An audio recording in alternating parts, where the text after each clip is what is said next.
ఈ రోజు రెసిపీలో చాలా టేస్టీ బోటీ కర్రీని చేశానండి. హాయ్ అండి, welcome back to my channel. చూడండి, బొంత లాంటి పాటని ఇలా మరిగే నీటిలో వేసి తీసి ఇలా గీకేసేయాలండి. ముందే నేను గీకేసానండి, నేను వీడియో తీయలేదు అది. ఇప్పుడు ఇలా పేగులు ఉంటాయి కదా, సన్నటి కానీ దొడ్డి కానీ వేలికి చుట్టుకోవాలి. ఇలాగా చూడండి, నేను చూపిస్తాను ఎలా క్లీన్ చేయాలో. చూడండి, ఇలా చేసుకోవాలండి అన్ని.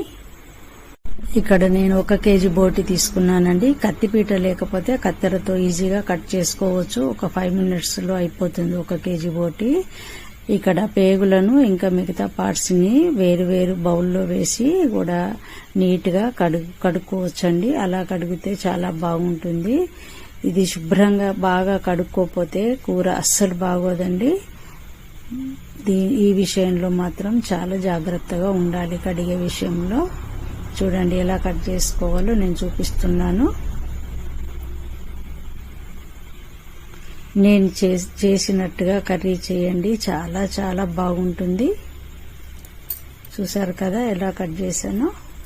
ఒక 10 సార్లు కడిగి తీసుకున్న బోటీలో 1 ఇలాచి, 3 లవంగాలు, 1/2 స్పూన్ సాజీరా బరకగా దంచి దీంట్లో వేసేసి కొద్దిగా 1/2 స్పూను దాల్చిన చెక్క పౌడర్, 2 పచ్చిమిర్చి, ఉల్లి ముక్కలు, అల్లం వెల్లుల్లి పేస్ట్, పసుపు, కారము, ఉప్పు వేసి పట్టించాలండి. బోటీకి బాగా కలిపేసి ఇలా చూడండి, నీళ్ల చుక్క కూడా లేకుండా నేను బోటీ నుండి మొత్తం తీసేసాను. ఇలా పొడి పొడిగా ఉండాలి. ఇప్పుడు దీన్ని మూత పెట్టేసి 10 నిమిషాలు పక్కన పెట్టాలి.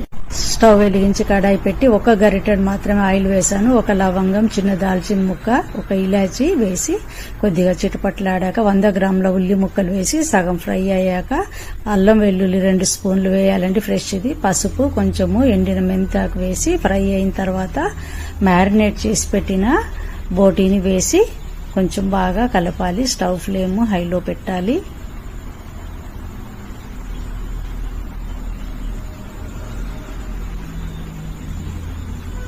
ఇలా కలిపి కొద్దిగా పుదీనా ఆకులు కూడా వేసేసి దీన్ని వేరొక కడాయిలోకి ట్రాన్స్ఫర్ చేయాలండి. స్టవ్ మీద పెట్టి లిడ్ పెట్టాలి. 5 మినిట్స్ తర్వాత స్టవ్ ఫ్లేమ్ తగ్గించి లిడ్ తీసేసి ఒకసారి బాగా కలిపేసి మరలా లిడ్ పెట్టేసి స్టవ్ ఫ్లేమ్ హైలో పెట్టాలండి. 3 మినిట్స్ తర్వాత స్టవ్ ఫ్లేమ్ తగ్గించి మరలా లిడ్ తీసి చూశానండి, మొత్తం నీరంతా ఆవిరైపోయింది. కేవలం ఇలా ఫ్రై అయినట్టుగా నూనె తేలింది.